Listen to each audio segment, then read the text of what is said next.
ትናንትና ከተለያየን በኋላ ቦኒ እንዴት ሆነች? በጣም ከፍቷት ነበር። ገምቼ ነበር። አንተስ እንዴት ሆንክ? ምንም ደህና አይደለም። ግን ህይወታችሁ በጣም ነው የሚያሳዝነው። ፊዮሪ፣ እኔ እኮ ወዳታለሁ። ገብቶኛል። እሷ ግን ፈጽሞ ልትቀበለኝ አልቻለችም። ግን እኮ አንድ ያልገባ ነገር አለ። ምንድነው እሱ?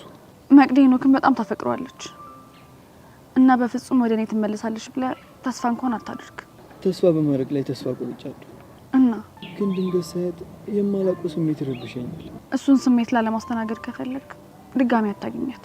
ቆይ ታረቁ እንዴ? ስለነሱ ምንም ባለ ደስ ይለኛል። ምን ችግር አለው? እኔ ስለ ሰው ህይወት ማውራት ደስ አይለኝም። እሺ አንድ ነገር ብቻ ተባበሪ። ምንድነው እሱ? ደውይላትና ያለችበትን ሁኔታ ጠይቂያት። ይቅርታ ቤል፣ ይሄንን ማድረግ እንኳን አልችልም። በጣም ይቅርታ።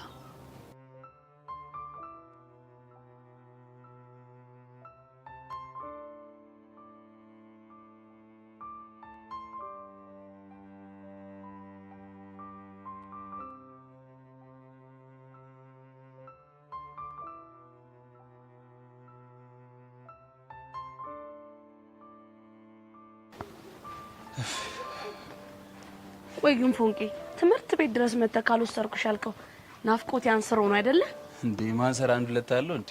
እስቲ ቆይ አፍንጫ ሊል ብቻ ሙር ለመያዝ ባልሆነ። ቆይ ግን ዛሬ ስራ የለም እንዴ?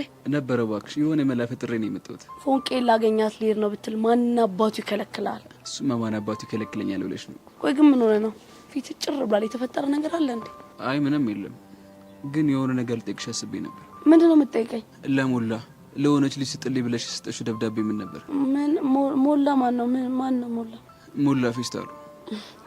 በርጣፍ የሆነ ልጅ። ቆይ ምን ብሎ ነው የተቀደደብህ? ፎንቄ አሁን ምንም ይበል ምን የጠየቅሽውን ብቻ መልሽልኝ። ባልመልስ ምን ልታመጣ? ፎንቄ በእናትሽ የጠየቅሽውን ብቻ መልሽልኝ። አልመልስም። ለምን? ምክንያቱም ስለማያገባ።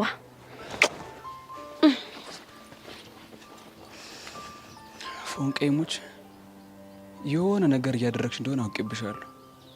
በእርግጠኝነት ጸጋን መንገድ ላይ ጠብቀሽ የምትፈርሻት አንቺ ነሽ።